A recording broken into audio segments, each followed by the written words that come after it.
आदरणीय दर्शकबिन नमस्कार अनि स्वागत छ यहाँलाई पाथेल फाउन्डेसनको यो अर्को नयाँ कार्यक्रममा। केही समयको अन्तराल पश्चात आज फेरि हामी यो अन्तर्वार्ताको जुन प्रसङ्ग छ त्यसलाई अगाडि बढाउँदैछौँ। आज हामी तपाईहरू समक्ष हाम्रै समाजका खारिएका, जान्नुभएका, शिक्षित, प्रशिक्षित र दीक्षित व्यक्तित्व श्री काशीनाथ जोशीज्यूसँगको अन्तर्वार्ता प्रस्तुत गर्दैछौँ।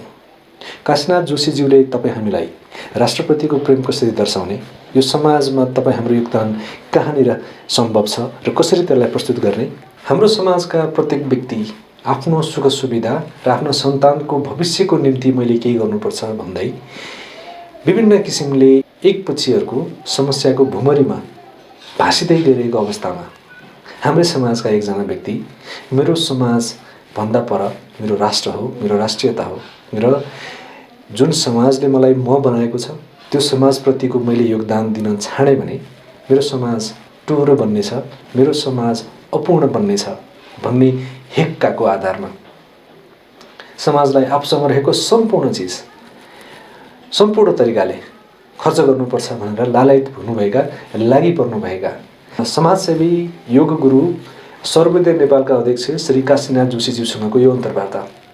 नमस्कार अनि स्वागत छ यहाँलाई पाथेल फाउन्डेसनको अर्को एउटा नयाँ श्रृङ्खलामा। हामीलाई थाहा छ अथवा धेरै मान्छेलाई थाहा छ काशीनाथ जोशी यहाँको नाम हो, तर त्यो नामले मात्रै भन्दा पनि तपाईँको विभिन्न किसिमको आयामहरू छन् समाजमा। यहाँले आफैले भन्नु पर्यो भने तपाईँ को हुनुहुन्छ? धन्यवाद। नाम त यहाँले थाहा पाइहाल्नुहुन्छ, मेरो नाम काशीनाथ जोशी र वास्तव मेरो पुर्खा हजुरबाउले यो मौजा गोरपार भन्ने 900 बिघाको मौजा उहाँले किन्नु हो। पछि दाजुभाइहरू निकै भए, बाँडफाँड गर्दाखेरि कसैको नाममा 28 बिघा, कसैको नाममा 24 बिघा र झन् 27 साल लागेपछि भूमि सुधार लागेपछि त झनै कम हुँदै गएर अहिले चाहिँ त शेष नै भइगयो।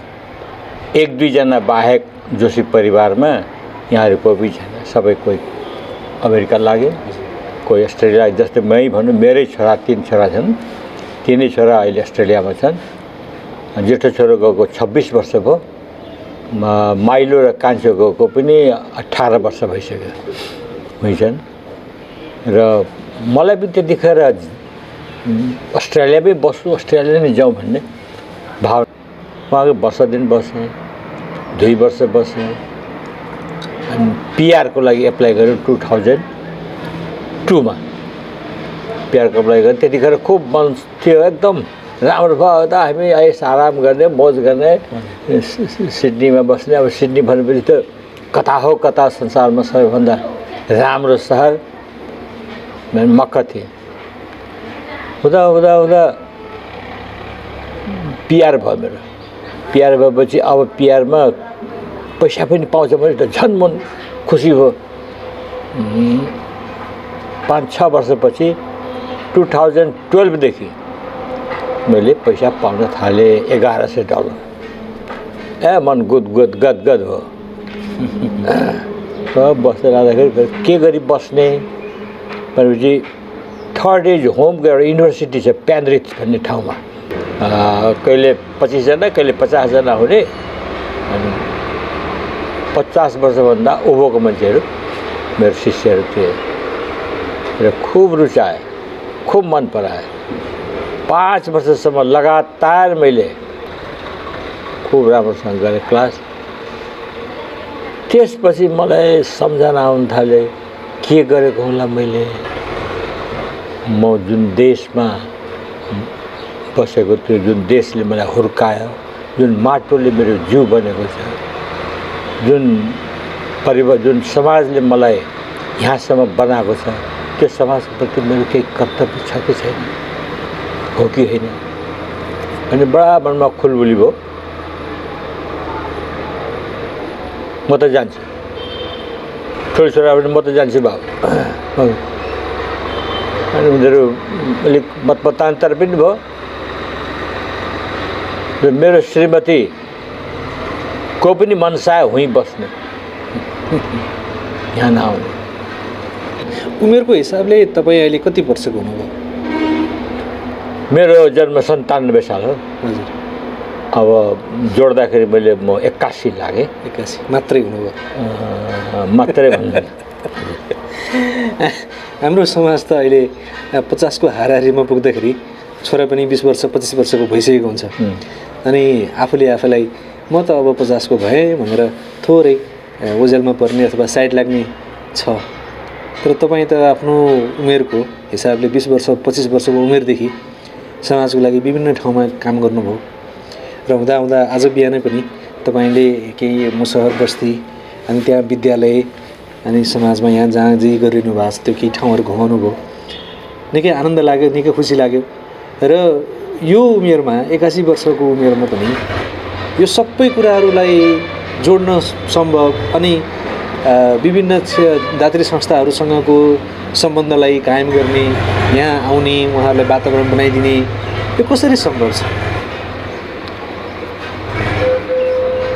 मलाई आफूमा यति कन्फिडेन्स छ राजन बाबु,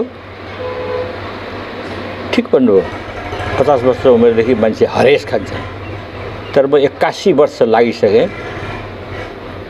मैले छोराछोरी बिर्सेर आएको छु अस्ट्रेलियामा। मेरो 6 जना नाति नातिना छन्। मेरो श्रीमती सुन्दर श्रीमती हुनुहुन्छ। तर उहाँको र मेरो मत नमिलेकोले मैले उहाँलाई पनि त्यागेर म आफ्नै माटोको लागि केही गर्छु भनेर एक्लै बसेको छु। म एकदम निडर छु। मलाई अहिलेसम्म कुनै रोग छैन। म बिहान 2 ठाउँमा योगा गराउँछु, सादा खाना खान्छु र म एकदम मलाई लाग्छ मैले आफ्नो मृत्युलाई समातेर बसेको छु। भन्छ नि भगवानले सबैलाई सबै कुरा दिएका छन्। यो त भगवान मान्नेको लागि भयो। भगवान नमान्नेको लागि पनि प्रकृतिको रूपले होला या के विभिन्न रूपले मान्छेले स्वीकार गर्छ कि मान्छेलाई सञ्चालन गर्ने कोही तेस्रो पावर छ, तेस्रो शक्ति छ त्यहाँ, होइन। अब साइन्सले त्यसलाई प्रमाणित गरेसम्मको विज्ञान, प्रमाणित नगरेसम्मलाई मिराकल भनेर छोडिदिएको छ। यहाँसम्म आउँदाखेरि र यो 70 जिल्लाको भारदह यो ठाउँमा यो अहिले जहाँ हामी बसेर कुराकानी गरिरहेका छौँ, यो भारदह होइन, यो कञ्चन रूप नगरपालिका 11 नम्बर वार्ड। हजुर हजुर। यो ठाउँमा यो ठाउँको विकासको लागि, यो ठाउँमा तपाईँले दिनुभएको योगदानको लागि तपाईँले जुन किसिमले चाहिँ एउटा वातावरण तयार गर्नुभयो, लागिपर्नुभयो, तपाईँलाई कतिको सहज छ? यहाँको स्थानीय व्यक्तिहरू, यहाँका चाहिँ जो जेवार भनाउँदा मान्छेहरू, सरकारका राजनीतिक तहका व्यक्तिहरूबाट सहयोग हुने अनि उहाँहरूले तपाईँलाई चाहिँ कहाँनिर के पुगपुग हुन्छ त्यहाँ हामी पार्टिसिपेट यसरी गर्छौँ भन्ने त्यस्तो कतिको सहयोग पाउनु भएको छ? राजु, मेरो टिम वर्क छ। हजुर। मेरो एउटा टिम बनाएको छु। 2टा टिम छ। एउटा मेरो सर्वोदय नेपाल भन्ने छ, त्यसको आफ्नो एउटा विङ्स छ र साथसाथमा एउटा गुरुकुल जो अहिले भर्खर हामीले सुरु गरेको छु। गुरुकुल कुरा त लामो छ, धेरै छ, कुरा नसकिने कुराहरू छन्। गुरुकुल गर्ने कसरी मलाई मनमा आयो, गुरुकुल किन गर्ने, त्यो एउटा भिन्दै पक्ष हो। त्यो गुरुकुलको विङ्स एउटा भिन्दै छ मेरो। र दुइटैलाई हामी कसरी सामञ्जस्य गरेर लाँदैछु त्यो पक्ष एउटा भिन्दै छ। सर्वोदय नेपालको मार्फत मैले यहाँ भर्खरै 75मा यहाँले सुन्नुभएको होला, बाढी आएको थियो, हजारौँ घर बगाए, बाली नाली नुकसान गरे।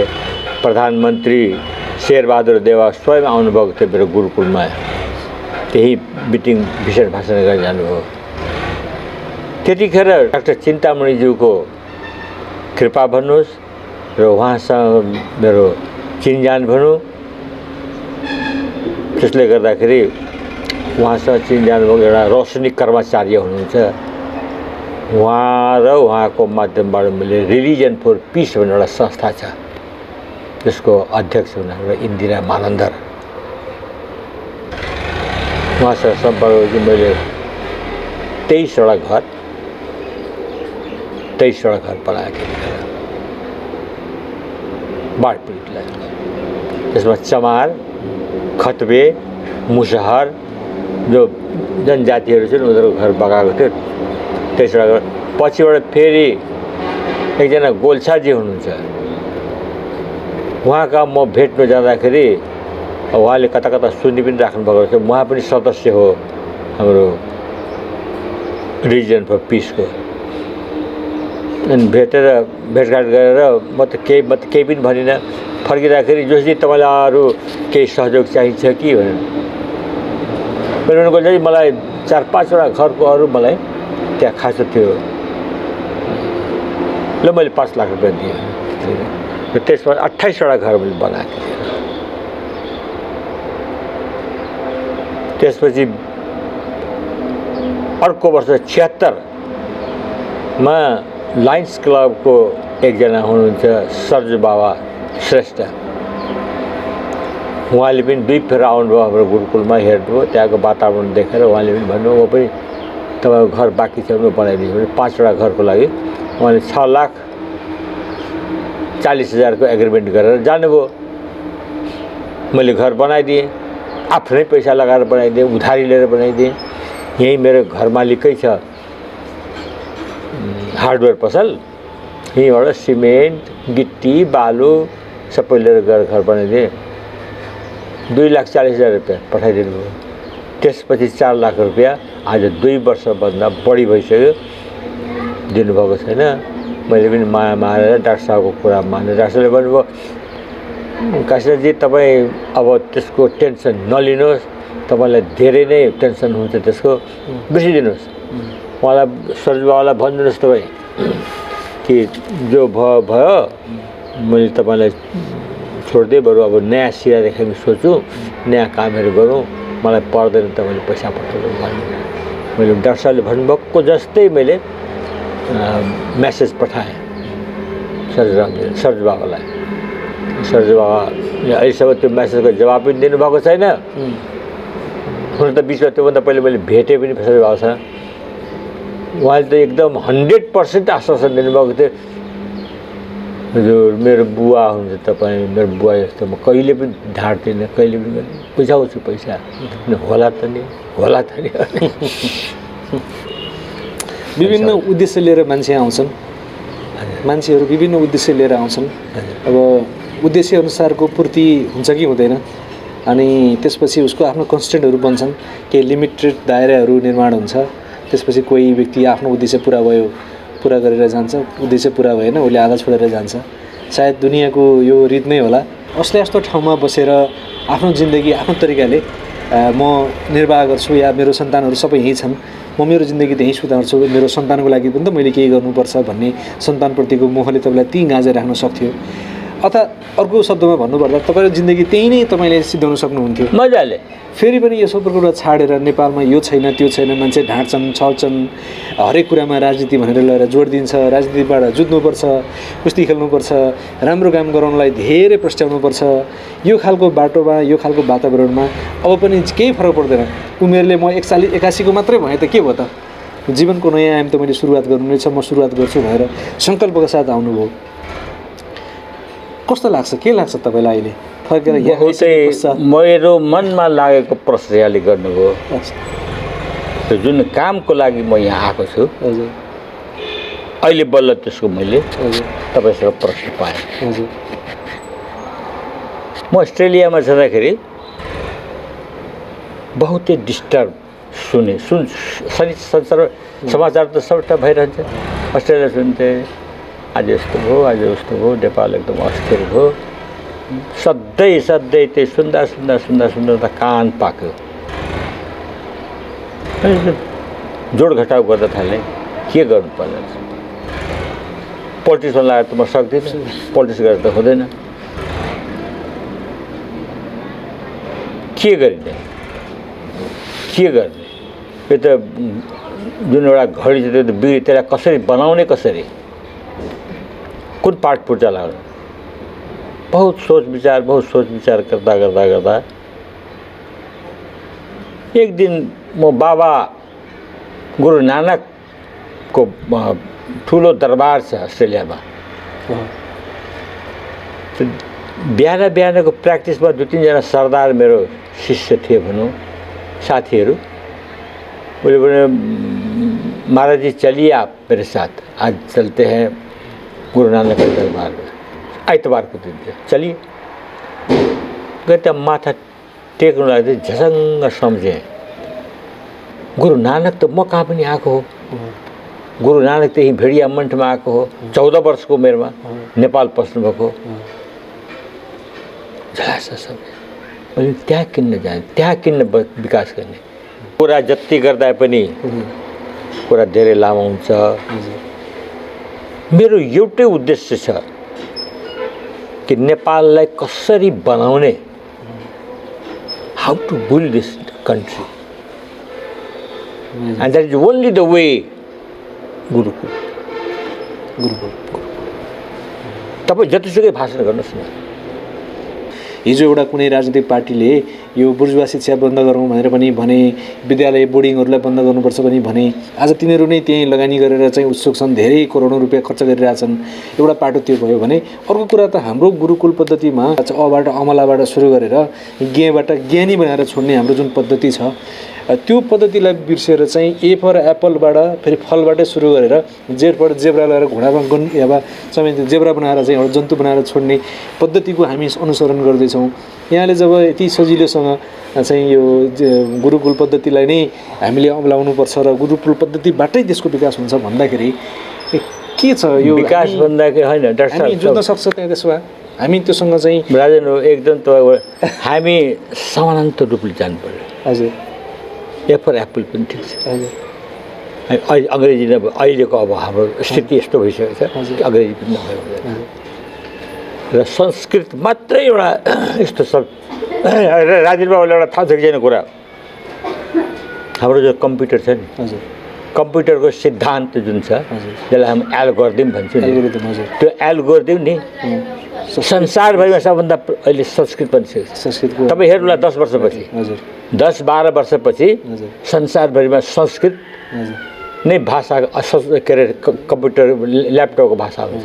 तर हाम्रो नेपालीको त दिमागमा के छ भने सत्य कुरा हाम्रो आफूसँग भए पनि तेस्रो या अर्को व्यक्तिले नभनेसम्म त हामी त्यसलाई रियलाइज गर्ने हाम्रो चलन छैन नि त। हो, त्यही कुरालाई बिर्सेर हामीले गुरुकुल चाहिँ खोल्नुपर्छ। गुरुकुलबाट निस्केपछि अङ्ग्रेजी पनि पढ्ने, अङ्ग्रेजी पनि पढ्ने, हिन्दी पनि पढ्ने, नेपाली पनि पढ्ने, संस्कारलाई छोड्नु भएन। संस्कार हरायो भने मान्छे नाङ्गो हुन्छ। त्यो नाङ्गो मान्छे कतै पनि रहँदैन भनेर मैले भने मैले ठिक भनिरहेको हुन्छ कि मैले गलत भनेको हुन्छ? भन्दैछु त म। तपाईँ सफल त हुनुभयो, इन्जिनियर बन्नुभयो, डाक्टर बन्नुभयो, ठुलो नेता त बन्नुभयो, तर असल बन्न सक्नु भएन। त्यो असल बनाउनको लागि हामीले गुरुकुल चाहियो, संस्कार चाहियो, असल बनाउनको लागि। त्यसैले होला है आज समाजमा जता पनि गइन्छ पढेका पास भएका मान्छेहरूको समाज भएको छ। विद्वान अथवा पढेका जानेका बुझेका मान्छेको समाज सानो हुँदै गएको छ। यो सायद संस्कारकै कारणले होला, संस्कार नभएकै कारणले त्यस्तो भएको होला, होइन? डाक्टर साहबले अहिले विदेश गएको यो art of life, art of लिभिङको जुन कुरा गर्नुहुन्छ नि, तर मैले भने हामी जतिसुकै भाषण गरौँ, habit is the second nature of man. मान्छेको यति बानी बिग्रिसकेको छ कि जतिसुकै तपाईँलाई म भाषण पिलाइदिउँ तपाईँ आफ्नो बानी छोड्नु, तपाईँ आफ्नो बानी छोड्नु, म आफ्नो बानी छोड्दैन, मान्दै भने जग बसाउनुपर्छ तलैदेखि, गुरुकुलदेखि। अतिथि के अरे मातृदेवो भव, पितृदेवो भव, आचार्य देवो भव, अतिथि देवो भव, विद्या ददाति विनय। विनय नभएको विद्याकै काम। शिक्षाको अल्टिमेट गोल भनेको अथवा शिक्षाको निष्कर्ष चाहिँ क्यारेक्टर बिल्डिङ हुनुपर्छ। The ultimate goal of education must be character building भनिन्छ। भरे त्यो पनि एउटा शब्दमा मात्रै सीमित भएको देखिन्छ कति ठाउँमा। हामीले क्यारेक्टर बिल्डिङमा चाहिँ त्यति ध्यान दिएको देखिँदैन नि। किन हामीले यो सायद त्यही कारणले भएर हो त नेपालको शिक्षा नीति बारम्बार नेताजीहरू आउने बित्तिकै या तन्त्र हुने बित्तिकै शिक्षा नीति परिवर्तन हुनु। के लाग्छ? तपाईँ त 81 वर्षको हुनुभयो, धेरै अनुभव छ हजुरसँग। हो नै, त्यही नै तपाईँको स्टेट एकदम कतै गलत छैन। अहिले मैले पनि जहाँ पहिले म त गराउँथेँ, मलाई दिमागमा झसङ्ग मैले सम्झेँ ए धेरै बुढाबुढीहरूलाई मात्रै गराएर भएन, गाउँघरको 8 वर्ष 9-10 वर्षको बच्चाहरूलाई पनि गराउनु पर्छ। अहिले मैले त्यो थालेको छु।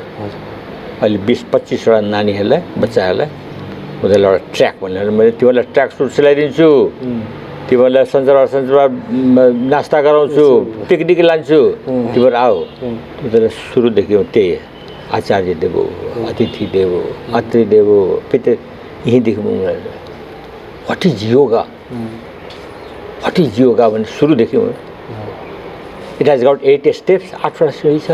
यम नियम आसन प्राणायाम प्रत्याहार धारणा ध्यान समाधि। यमको फेरि 5वटा हात, अहिंसा परमो धर्म, त्यही देख्छु। अहिंसा परमो धर्म, सत्यम ब्रियात प्रेम ब्रियात, साँचो बोल मिठो, सत्यम ब्रियात, ब्रह्मचर्य, अस्तेय, अपरिग्रह, यसो गरेर उनीहरूलाई तलैबाट जोड लाने। अहिले त्यही म सुरु गरेको छु। जरा त यही हो। देशको भविष्य त तिनीहरू नै हुन्। देशको भविष्य त्यो पनि भन्छु। जस्तै अहिले बाबुले भन्नुभयो यहाँ, देशको भविष्य तिमीहरू हो। 35% अहिले 36% छ। 35। राजन बाबु कति सकिन्छ थाहा छैन मलाई, तर जति सकिन्छ म यो सप्तरी जिल्लामा हजुर संस्कृत विश्वविद्यालयको मैले सपना देखेको छु। कस्तो राम्रो विचार। संस्कृतको विश्वविद्यालयको सपना देखेको छु मैले। हजुर मान्छे मान्छेले यसमा खालि पुरैताई सिकाउँछ, मान्छे बिचरा उसले बुझेकै त्यति छ। अब त्यो गलत पनि कहाँ हुनसक्छ? उसले जानेकै त्यति छ, उसले त्यति भन्नु स्वाभाविक हो। तपाईँ त देश विदेश पनि जानुभयो, अस्ट्रेलियामा पनि धेरै समय बस्नुभयो। मान्छे खुसी सुखी हुन या आनन्द बन्न अनेक किसिमका कामहरू गर्छन्। विदेशको भूमिले मान्छेलाई खुसी बनाउने वातावरण दिन सक्छ, तर आनन्द त उसले त आफ्नोसँगको बिछोडबाट जे प्राप्त गरे पनि पाउँदो रहन्छ भन्ने कुरा त रहेछ नि भाइ। के लाग्छ हजुरलाई त्यसमा?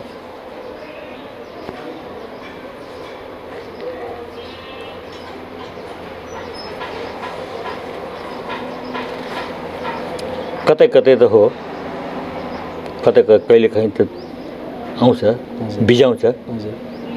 कहीँ कहीँ गाना पनि मैले सुनेको, अपने तो अपने होते हैं, त्यो सुन्दाखेरि अलिकति कता कता हो। तर वैराग्य तपाईँले ठान्नुभएको छ म यस्तो गर्छु, तपाईँले त्यो सितविति त हुँदैन, तपाईँले त्याग त गर्नुपर्छ। वैराग्य त धारण, वैराग्य त धारण। चिची पनि हाम्रो नेपाल पाइँदैन, सबै कुरा पाइँदैन। कुनै कुरा त कुनैसित गुमाउनु पर्छ। त्यो sacrifice it's a part of nature होइन, चाहिन्छ। चिची पनि पावा पनि पाइँदैन। के लाग्छ हजुरलाई देशको राजनीति अहिलेको जुन भुमरीबाट गइरहेछ, यो कता कता भ्याकुम क्रिएट भइरहेको या कता कतातिर डोरी कतातिर तानिरहेको, उनीहरू आफै भ्रष्टाचारमा संलग्न हुने, अनि फेरि भ्रष्टाचारको अनेक किसिमले डिफाइन गर्ने, अनि यो गर्नु हुँदैन त्यो गर्दैन हुँदैन भन्ने, अनि जसको पावर छैन पहुँच छैन त्यो मान्छे सधैँ दुःखमा परिरहने, यो देशमा साँच्चै नै राजनीतिक अभ्यास भएको छ? मैले राजन बाबु जिन्दगीमा मैले कहिले राजनीति गरिनँ, यसमा टिप्पणी म गर्न चाहन्न। म गइनँ, कहिले पनि गइनँ राजनीति। मान्छे कसरी बनाउने, कसरी तयार गर्ने, त्यो एउटा अथवा यत्रो नेपाललाई तै मात्रै सक्छ होइन। But who will build the cat, कहीँबाट समाप्त गर्नु हो, कहीँबाट त सुरु गर्नु।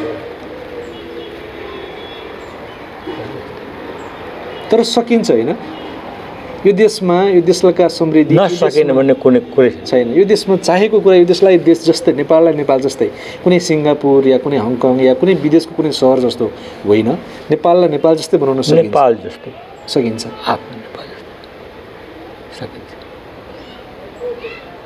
उहिले सकिन्थ्यो होला, राजा महेन्द्र भइदिया भएदेखि सायद सकिन्थ्यो होला उहिले नै। बिचमा वीरेन्द्र सरकारले गल्ती गर्नुभयो, उहाँको गल्ती मान्छे। एउटा जाबो सिंहदरबारको के अरे गोर्खापत्र डढाउँदैमा डराएर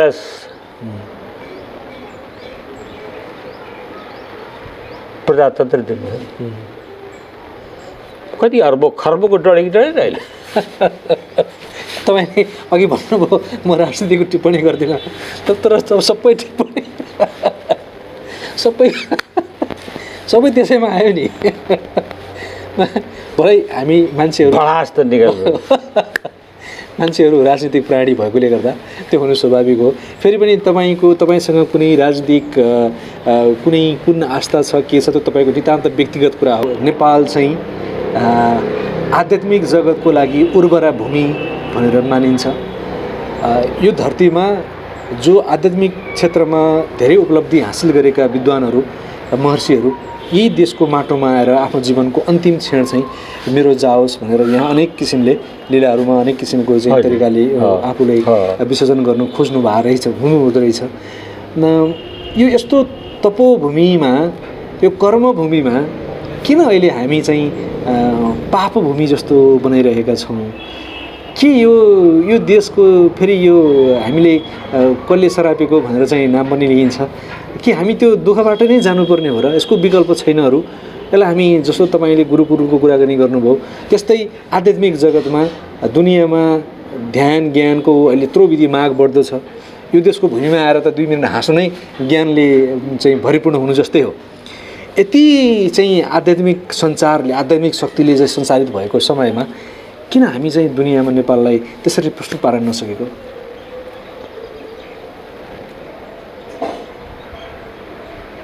तपाईँ मेरो कुरा सुन्नुहुन्न, म तपाईँको कुरा सुन्दिनँ। तपाईँ जतिसुकै प्रवचन गर्नुहोस्, जतिसुकै मिठो कुरा गर्नुहोस्, जतिसुकै भाषण गर्नुहोस्, मैले अघि तपाईँलाई भने habit is the second nature of man. छोड्दैन आफ्नो बानी कसैले छोड्दैन। हामीले एउटा संस्कार, एउटा अस्तित्व, यस्तो कुराको निर्माण गऱ्यौँ जो कल्पना अथवा भनौँ गलत प्रवृत्तिबाट फाउन्डेसन भएको छ। त्यसको जग चाहिँ गलत वस्तुबाट फाउन्डेसन भएको छ। त्यसमै हामी रमाउन प्रयास गरिरहेका छौँ। फेरि पनि हामी भित्रै रमाइरहेका छैनौँ, तर रमाउने प्रयास गरिरहेका छौँ। देखिस् म खुसी छु, ऊ पनि खुसी छ भनेर चाहिँ एकअर्कालाई प्रमोट गरेर त्यसको मार्केटिङ गर्न खोजिरहेका छौँ। त्यस्तो गर्दैछौँ हामी, होइन? बिल्कुल तपाईँले एकदम। तर असत्य त असत्य नै हो नि। जो असत्य हो त्यो सधैँ असत्य नै रहन्छ। जो असत्य त्यो सधैँ असत्य रहन्छ। तर यसको निकास छ, होइन? हजुरलाई त लाग्छ नि कि यस हरेक चिजको एउटा आयु हुन्छ। त्यो आयु पश्चात त्यसको अर्को विकल्प के हो? त्यो हुनैपर्छ। दौडिँदै दौडिँदै सगरमाथाको टुप्पासम्म पुग्ने, त्यसपछि के गर्ने? कि त त्यही बराबरको ठाउँमा हाम फालेर बराबरीमा बनाउनु पऱ्यो? होइन भने त ओर्लिनै पर्छ। जुन बाटो गएको त्यही बाटो नओर्ले पनि कुनै अर्को बाटो त ओर्लिनै पर्छ। भनेको हामी अब सगरमाथाको टुप्पातिर पुग्न लागेका हौँ गलत बाटोको, या पुगिसकेका हौँ? अब यो समयले नै के निर्धारण गर्ने हो? के हुनसक्छ अब? तपाईँ राजन बाबु आज एक साथ बस्नुहोस् मसँग यहाँ। हजुर। जति यङ्गस्टरहरू छन् नि 90% रक्सी खाएर पुत्र।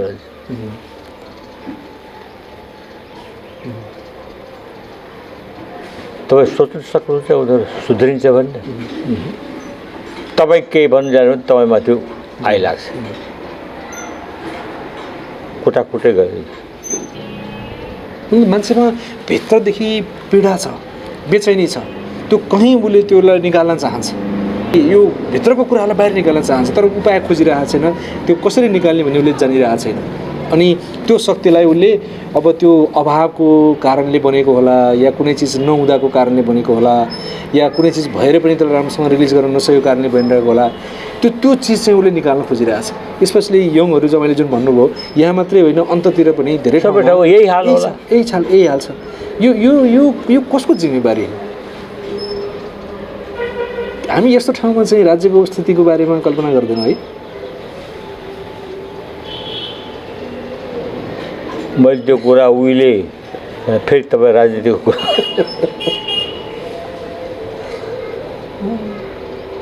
हामीलाई त विकास चाहिएको थियो। बाँदरको हातमा तपाईँले नरिवल हालिदिनु भयो भने त्यो के हो? त्यो त फुटाउँछ छताछुल्लो कमल यो बाँदरको हातमा नरिवल। महेन्द्र सरकारले जाने थिए, अहिले चाहिएको छैन प्रजातन्त्र मुखलाई, लट्ठी ल्याएको जनता विकास गर्नुहोस्।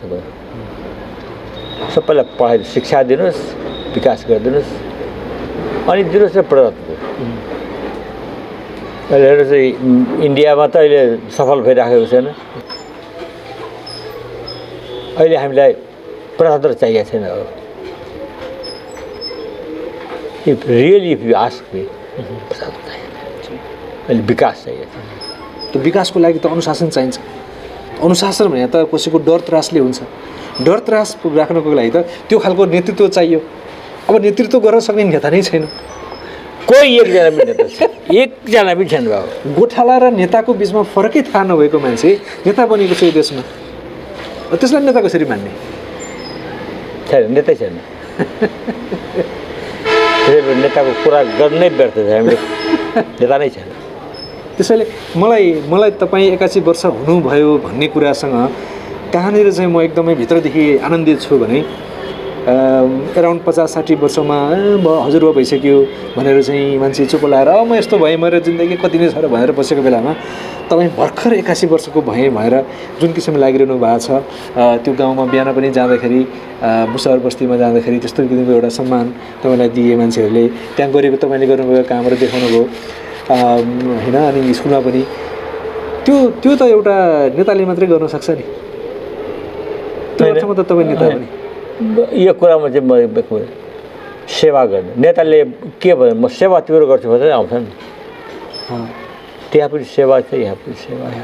तर एक्चुअली हजुर राजनीति गर्ने त आखिरमा सेवा नै त हो नि। सेवा त हो, तर जसलाई राजनीतिकमा नेता भन्नुपर्ने हो, जसले व्यभिचार गर्छ, जो आफ्नो नचाहिने काम गर्छ, भ्रष्टाचारको अनावश्यक काम जाल फिजाएर आफ्नो अरूको लागि चाहिँ भलाइ के अरे नराम्रो काम गर्ने, आफ्नो भलाइ काम गर्छ, त्यसलाई राजनीतिक मान्ने चलन जुन छ, यो त हामीले गलत तरिकाले प्रस्ट्याएको नै रहेछ नि, होइन र?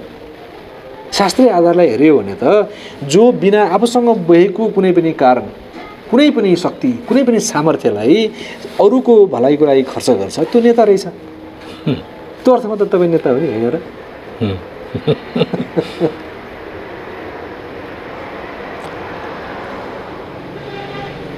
सेवा, हजुर सेवा। यदि तिमी 3 चिजले परिपूर्ण छौ भने र मोक्षको प्राप्ति गर्ने भने मात्र सेवा गर। सेवा। तपाईँ स्वस्थ छौ, तिमी भौतिक रूपले सम्पन्न छौ र तिमी प्राकृतिक रूपले पनि प्राकृतिक विपदाबाट पनि बचेको छ भने सेवा, मोक्षको प्राप्ति, अरू कुनै उपाय छैन। सेवा त्यति कुरा म त्यो बच्चाहरूलाई जुन भाषामा कहिले कहिले पोका पायो भने कुरामा गर्छु, संस्कृतको कुरा गर्छु। तपाईँसँगको भेटघाट गर्न पाएदेखि एउटा इच्छा थियो मनमा कि काशीनाथ जोशी साँच्चै नै को हुनुहुन्छ, के गर्नुभएको रहेछ, 81 वर्ष पुगिसकेको मान्छेले समाजमा दिएको जुन खालको एउटा प्रभाव छ त्यो मैले आफैले हेरेर बुझ्न पाएँ। शरीरलाई चाहिने कुरा मैले मेरो दिमागमा चाहिँ डाउनलोड गर्न पाएदेखि मेरो पनि जीवन धन्य हुन्छ कि भन्ने उद्देश्य थियो। र हामी यो पाथ हेल्थ फाउन्डेसन नेपाल भन्ने संस्था हामीले 1 वर्ष अगाडि दर्ता गऱ्यौँ र नेपालका सबै व्यक्तिहरू सामाजिक, शारीरिक र मानसिक रूपले त्यो व्यक्ति स्वस्थ हुनुपर्छ। व्यक्ति स्वस्थ भएपछि मात्रै उसले आफ्नो वातावरणलाई स्वस्थ पार्न सक्छ भन्ने हाम्रो बेसिक मान्यता छ। त्यो हिसाबमा समाजमा विभिन्न क्षेत्रमा ख्याति कमाउनुभएका, आफ्नो लगानी गर्नुभएका, समाजलाई फरक दृष्टिकोणले निहाल्नुभएका अनि लगानी गर्नुभएका मान्छेहरूकोमा हामी जान्छौँ र उहाँहरूसँग गएको संवादलाई अहिलेको इलेक्ट्रोनिक मिडिया मार्फत केही मान्छेहरूमा पुर्याउने प्रयास गर्छौँ। त्यही सिलसिलामा आज म यहाँ सप्तरीको यो ठाउँमा आइपुगेँ, तपाईँसँग भेट्ने मौका पाएँ। जाँदा जाँदै पाथ हेल्थ फाउन्डेसनलाई तपाईँको केही उपदेश, आदेश, यसरी गर भन्ने निर्देश यस्तो केही छ कि? अब गए ती जमाना, गया जमाना फिर नहीं लौटे, कितनों घी मलिदा खाए। जमाना गयो, कसैलाई हकारेर, कसैलाई अर्डर गरेर। होइन, म त माग्दैछु नि, त्यही भएर मलाई त मिल्छ।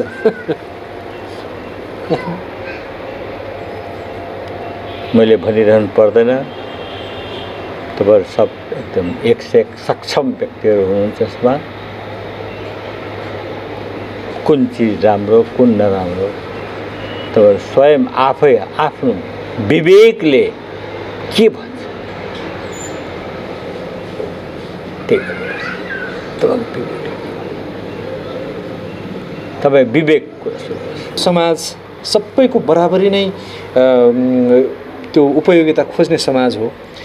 सबैसँग सबै कुरा बराबर नहोला, तर जोसँग जे छ त्यसको केही प्रतिशत मात्रै समाजलाई हामीले दिने बानी गऱ्यौँ भने यो समाज 1 वर्षमै धेरै परिवर्तन हुनसक्छ।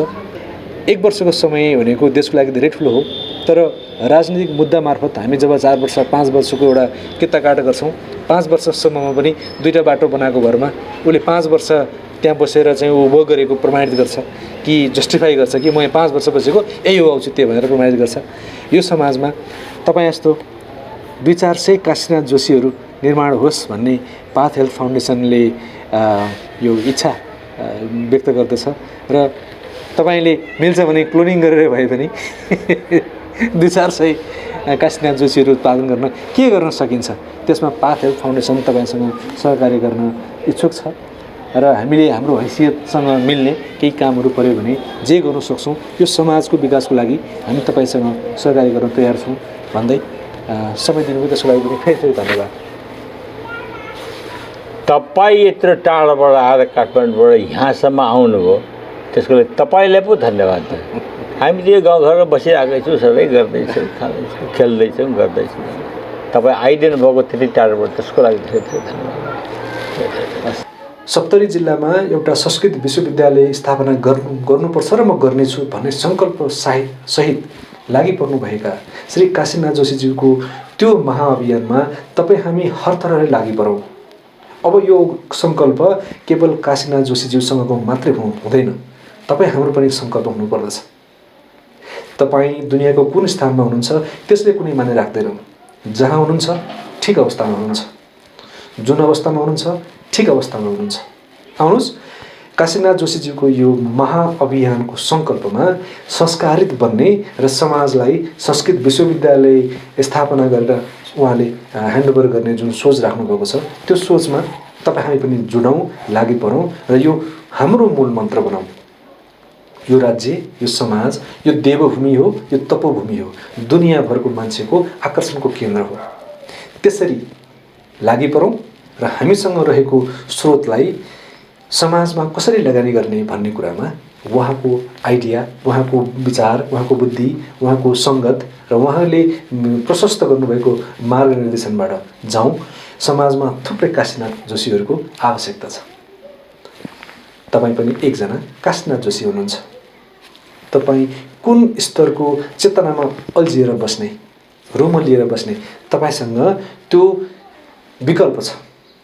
यसमा कि त्यसमा, यो कि त्यो, सत्यमा आधारित भएर काम गरौँ र यो समाज हामी कहीँ कतै केही नभएको जस्तो बनिरहेको छ, जबकि सबै कुरा हामीसँग छ। हेर्न सक्ने आँखा, बुझ्न सक्ने मन र गर्न सक्ने कर्मठ पौरखी हातहरू निर्माण गरौँ। यो समाजलाई भोलिका सन्ततिहरूको लागि जिम्मेवारी सहित हस्तान्तरण गर्ने वातावरण बनाऊ। अनि मात्र तपाईँ हामी यो समाजमा जिउँदो छौँ भन्ने प्रमाण मिल्छ। होइन भने समयले तपाईँ हामीलाई पचाउनेछ। पाथ हेल्थ फाउन्डेसन नेपालले आयोजना गरेको यो कार्यक्रमको निर्धारित समय सकिएको छ। यो कार्यक्रम आयोजना गर्ने सम्पूर्ण टिम लगायत म राजन अधिकारी यहाँहरूबाट बिदा चाहन्छु। नमस्कार।